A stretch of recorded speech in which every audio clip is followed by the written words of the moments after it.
This is the Hope Not Note podcast, where we answer your questions and share inspirational stories to fill your soul with hope. Our mission is to empower hope to those who have been plagued by nope. I'm Dr. Dylan Caswell. And I'm Brandy. And we're here to bring you out of the nope and into hope. Welcome to the Hope Not Note podcast. Thank you so much for tuning in. It is practically the summer, and I'm really hoping that it really turns into the summer sunshine because winter was quite long, and then April showers brought more May showers, and so I'm really hoping that the sun is coming as we start June. And currently a thunderstorm. Yeah, there's a thunderstorm as we're recording, and hopefully the sun is just around the corner. I'm very excited for summer. It's probably my favorite. Well, I would say spring is more of my favorite because I really love lilacs, but I feel like we didn't get to soak that in because of all the rain. Anyways, let's dive into our question from Steph. Steph asks, I read your book and was amazed to hear and learn about the Rice principle being retracted and that it's not what you should do after an injury. What do you think we should do in place of the Rice principle? Steph, thank you for reading the book. Yeah. And submitting that very thoughtful question, because it is true, if something's being retracted, well, then something should be replacing it, right? Of course. And I'm going to give this answer as what is the first thing that you should do after an injury. There's a lot of different injuries that could happen, but we'll just keep it very general. First thing you should do after an injury. And when I answer this, there's going to be athletic trainers, sports physical therapists, team moms, team medics, volunteer firefighter, name the position they're all going to go, yeah, we've been echoing that for generations. Because the first thing that you should do, if you go down and a person gets to you, the first thing they do is one, they make sure that you're conscious, but two, then they say, hey, take a deep breath. Take a deep breath. Why is that so important? Because it calms down your nervous system. When you have an injury, your brain's always working by prediction, and when it has an injury, it goes to survival. It goes to instincts, and we start to have these predictions that may not be reality. The amount of athletes that I've ran out to onto the field, and they have been distraught, crying, turf on their face, like little rubber pebbles, and just like a mess, and just crying crazy, and what's going on? What's going on? I heard it pop. It's broken. Oh gosh, it's broken. Okay, take a deep breath. Let's take a look at it. And then 30 seconds later, they're running off the field. Mm-hmm. What changed in there? There was no magic healing that it was fractured and not fractured. There's an injury. Adrenaline was high. The nervous system was predicting. It heard a pop. It went off of previous memories. It went to the worst case scenario that this thing is broken. They got new evidence from calming down the nervous system and having a trusted individual do an evaluation that told them, no, it's not broken. There's no deformities. There's no swelling. You can move it. You can put weight onto it. This is good. You can go. So, yeah, the first thing that you should do after an injury is to, as much as you can, try to compose yourself. Mm-hmm. Try to just take that deep breath. Whether it is a very serious injury, whether it's a mild injury, taking that deep breath just allows better decisions to be made. Because from a provider standpoint, if it's a severe injury like a fracture and a deformity and we can see it, we don't need to have much feedback from it. But there is a lot of quick assessments that there does need to be feedback. Can you feel this? Can you tell me what area that I'm touching? Can you move this muscle? There's a lot of communication that needs to happen. And when the water is boiling, it's harder for that communication to get through. I'll share one quick story, because in rugby, it's one of the only sports that the match does not stop when there's an injury. You keep playing. If it's a head injury or a suspected neck injury, then the referee will stop it. But other than that, they keep it rolling. And as the sports rehab provider, you're responsible to see, hey, is it safe for me to get out to this athlete? And if the play is getting near me, like, can I get the athlete off the pitch, or do I just need to get out of harm's way and get back out there when this starts moving the other way?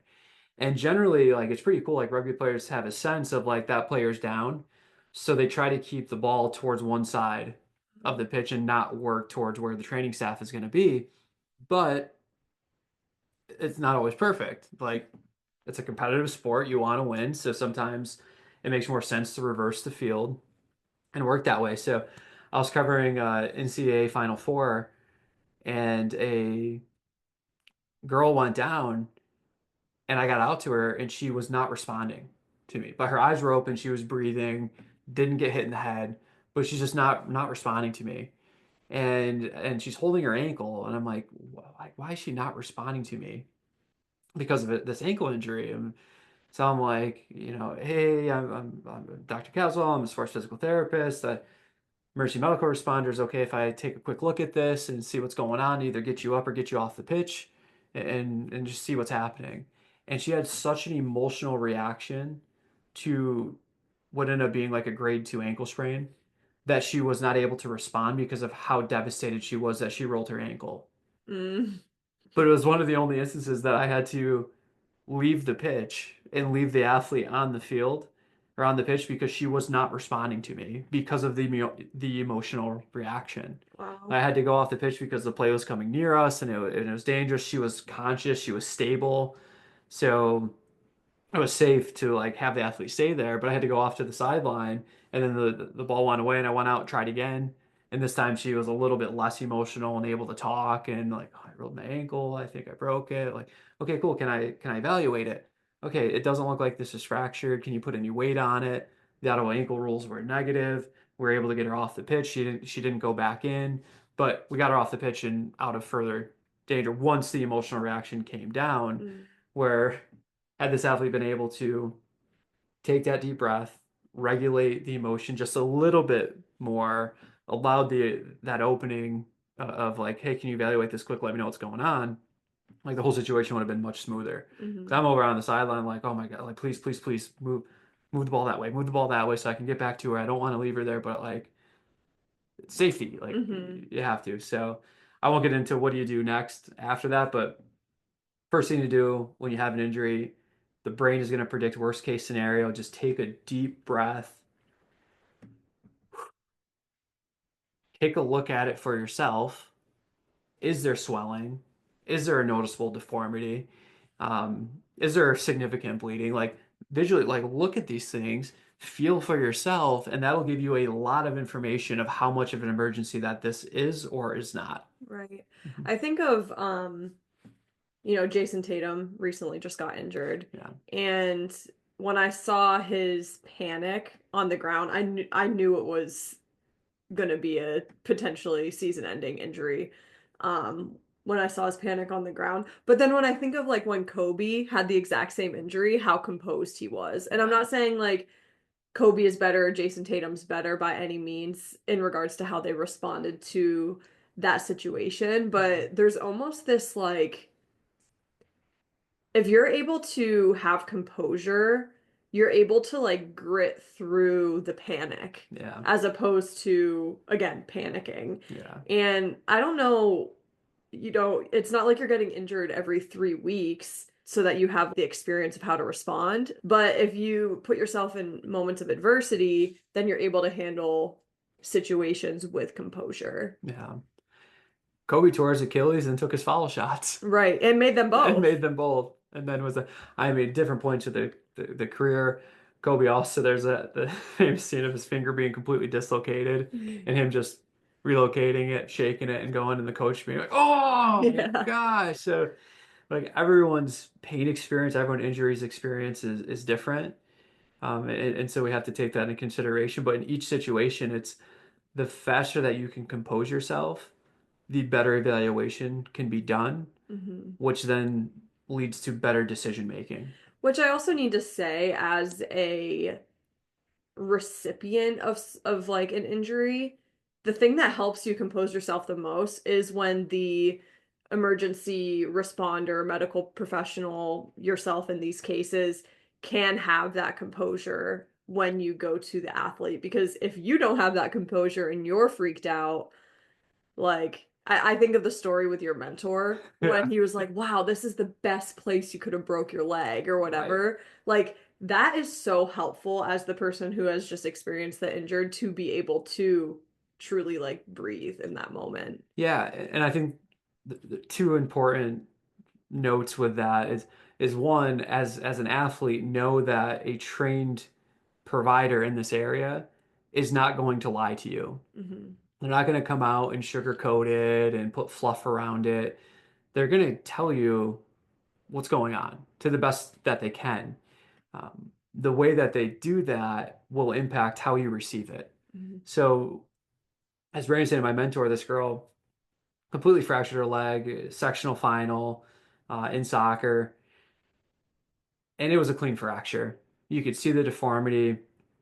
Had to get the ambulance out. Like it was a bad fracture, and he did not lie to her. He got to her, and he said straight up, he goes, "Hey, I need you to know what you already know, that this is a fracture. We're getting the ambulance. We're going to get you to the hospital, and you're likely going to have surgery on this like right away because it's a pretty bad fracture.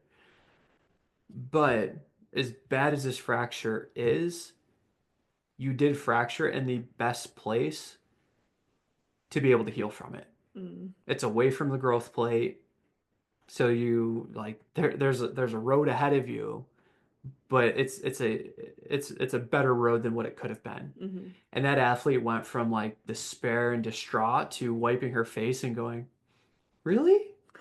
Like, yeah, I really." And again, like, no one's gonna go out there and go, "Yeah, your leg's not fractured. Don't worry about it. We're just gonna call the ambulance just in case." Like, no, they're not gonna sugarcoat it.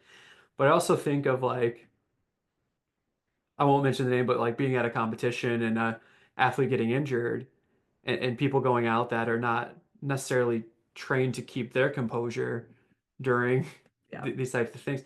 The way that the provider interacts with the athlete can heighten the situation or bring it back down to a composed state where a better evaluation can get done. I think of like the whole thing of emergency medical response is that we have to act quickly, it needs to be swiftly, it needs to be accurate, and decision making needs to be fast. That does not mean that we need to spaz out. Mm. That does not mean when you got the, "Hey, what's going on? What are you feeling? Where's the hurt? What's going on? Tell me what's going on." Like, that stresses me out. That probably stresses you out just listening to it, Yes. right? Versus getting out there and saying, like, "Hey, I saw it happen. Like, what's going on? Take a deep breath. Where are you hurt? What'd you feel? What'd you hear? Okay, we're gonna go through this and see what's happening." Like, that tone in your voice, that affect can change what the athlete is perceiving and Hmm. what they're able to communicate to you, which then gives you, again, better decision making from a better evaluation. Hmm. So that importance of getting out there and like, okay, they're conscious, great, they're breathing, good, they're not bleeding out, great. Hey, take a deep breath. Hmm. Know you're hurting, know you're in pain, but just take a deep breath, and we'll go from there. Is there anything else that our listener friends should know about when they face an injury Other than take that deep breath. other than take that deep breath? So after that, right, it used to be the Rice Principle, which we know is now retracted, as Steph mentioned from reading the book. Thanks again, Steph, for doing that. But after that, the acronym that has replaced Rice is Peace and Love. Peace and And it's love. a beautiful thing, sounds so nice, and each letter stands for something. I'm not going to go through every single one of them, but it basically is, we don't want to completely rest. We don't want to ice. Those things can actually delay the healing process. We want to protect the area. We want to get it moving. We want optimal loading. We want to avoid anti-inflammatories. And we want to, like, compression can still be used a bit, but peace and love is the new acronym. Again, each letter stands for something individually, protection, and then it goes through I'll that. put it in the show notes as well in Yeah, case someone's interested, but peace and love. peace and love. Yeah, it's basically all the acronyms that we use in daily practice of, Hmm. hey, let's get as much load into this area that we can. That is going to be at symptom threshold. That's not going to increase it much more. That will help the healing process and not hurt it. So it's optimal loading. which is like, right, protect the area, get blood flow to the area, get swelling out of that area, get movement going, like all that, but in peace and love. And peace and love. Anything else? Other than that, just a really, really exciting guide that we put together That's of what I was excited for you to the share. to-dos and more importantly, in our opinion, the to-don'ts Yeah. of that sounds funny, to don't, the what not to do after common sports injuries. We see so many athletes that have just gotten really terrible advice, whether it's from Dr. Google or from out-of-date providers, and that's led to poor decision making after an injury, which has led to poor rehab after, which leads to them either not getting back to their sport or getting back to their sport short term, then getting another injury that then takes them away because they were focused on the things of what they shouldn't have been doing versus what they should have been doing. Right. So we put together this whole guide of the most common sports injuries.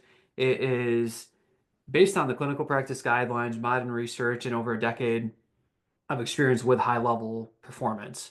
And it kind of goes through each injury and says what you should focus on and what you shouldn't focus on, and then maybe what you can do but probably doesn't help or hurt, and kind of breaks that down into each component. So um, after an injury, take a deep breath, compose yourself. Second, peace and love. Third, focus on the to-dos in that guide of the common sports injuries. So I'll add the guide. Which also has peace and love in there with the acronym, Yes. so that you can go to there and see what the acronym stands for. That's exactly what I was going to say. The really cool thing about this guide, and again, it'll be in the show notes, but the cool thing about the guide is it starts off with, in general, what different things you can do, and almost like, hey, this is why we don't do ice. Should we do heat? Explanation, the peace and love stuff. But it dives into more questions in general. But then it offers the to-dos and don'ts for these specific injuries. And so if you have a shoulder thing going on, if you have a concussion, maybe something with your low back or your ankle, we took the time to really dive into those specific injuries or body parts of the to-dos, to-don'ts, and what you could do, but it's not really going to hurt or help you. So like, why waste your time doing it type of thing? But we put it there just to have there, to give you more information. So the way that it's laid out is really meant to serve you and to serve if you're experiencing a specific injury, you can then go to that specific part. And so go to our show notes and click that link for your greater awareness of these to-dos and to-don'ts. Right. I mean, getting back to the sports, it's all better decision making. Like you can be doing a lot of work, but that work can be very misplaced. And if you're our strength coach with the military said the other day, yeah, you can keep walking, but if you're not walking in a direction, you're not walking anywhere. Yeah. And that's the truth. Like you can do all this work after an injury, but if it's not directed work, then it's likely not going to get you back. If you injured your ankle and you're being told, oh, you need to be on this balance board, while three different people are trying to push you off of it and doing a task and this and that, it's like, how does that prepare you to get back onto a stable surface that you're pushing off of? Like, where should your focus be? Probably on sprinting efforts, probably on jumping efforts, probably things that are a little bit more sport specific than a wobble board. But it looks cool and stuff like that. So we get very into these gadgets and things that look cool to the eye, but really are not specific to what you really need as an athlete to get back onto the field and to stay back on the field. Yes, exactly. So again, that's in our show notes. And why don't we dive into hope stories? Would you like to share yours? Yeah, I'll kick it off. So, talking about the putting in work, but making sure that it's directed work and not misplaced work, because a lot of people can be doing a lot of work, but it's not oriented at anything, right? And if there's not a specified goal and then a framework to reach that goal, there's self-agency because they're doing the work, but you're missing 2/3 of what hope is. So you have false hope at that point. And recently, I'll just say that one of my mentors, Dr. Tim Gabbett, said at one point that don't have the easy conversations with your athletes if you're not willing to have the hard ones. And I really took that to heart. And there's times working with high level athletes that you don't want to have the hard conversation. You just want to like kind of leave it and like, whatever. And I think of like Coach K going to sit down with Kobe and tell him to stop taking the shots that he was taking because they're Los Angeles Lakers shots and not US Olympic shots, and how he lost so much sleep over this conversation. And he went in and Kobe was like, yeah, I'm going to stop taking those shots, my bad. And Coach K was like, great. But we get so worked up about these hard conversations.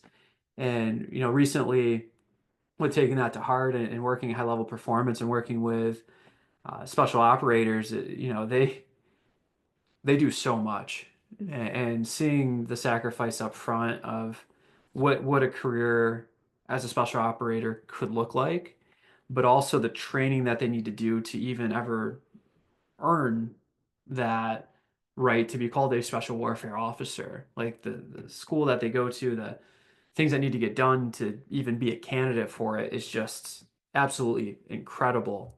But we kind of had a level one that was falling off a little bit and was like, do we just let it go, or do we call and have that harder conversation? And I was like, no, we're not going to let it go. We're going to call and have that conversation.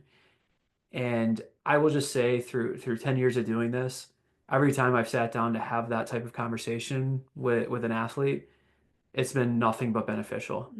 And that's exactly like what this was. We were able to get more directed, more precise, build a framework to reach the actual goal, see what the barriers were, try to mitigate those barriers to get this athlete going in the right direction. And now the whole team is on the same page, and it all happened because of the willingness to have that harder conversation.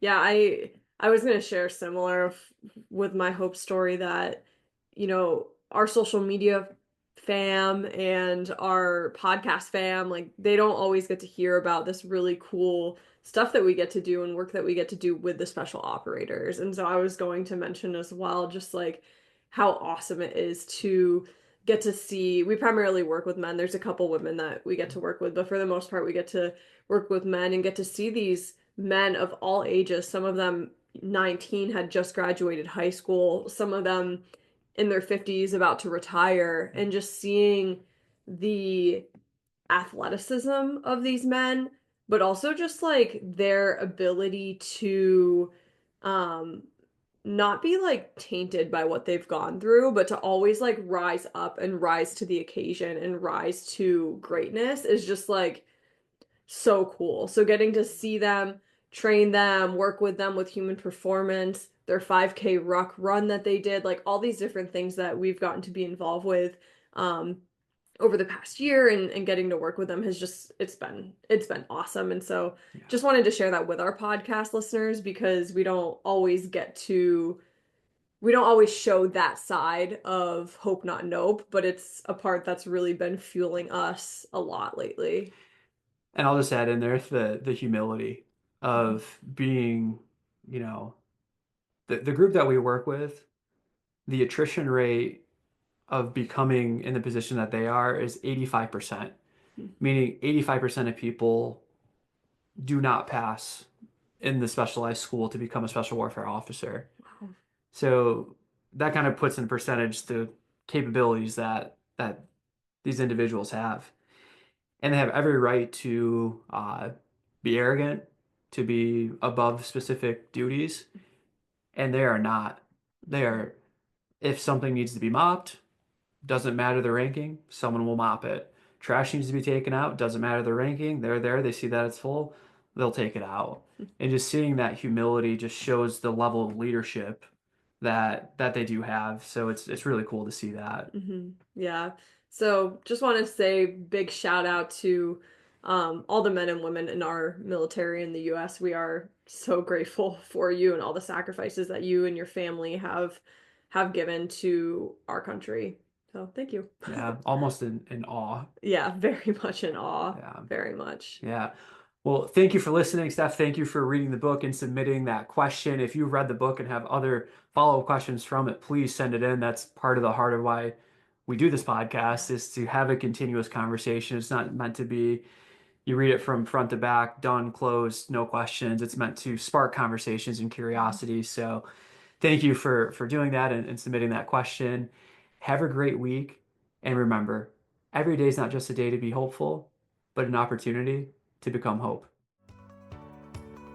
The Hope Not Know podcast is meant for educational, informational, and personal development purposes only and does not constitute any health or medical advice. If you're looking for specific advice, connect with us to work with a Hope coach. The Hope Not Know podcast shall not be liable or responsible for any loss or damage allegedly arising from any information or suggestions in this podcast.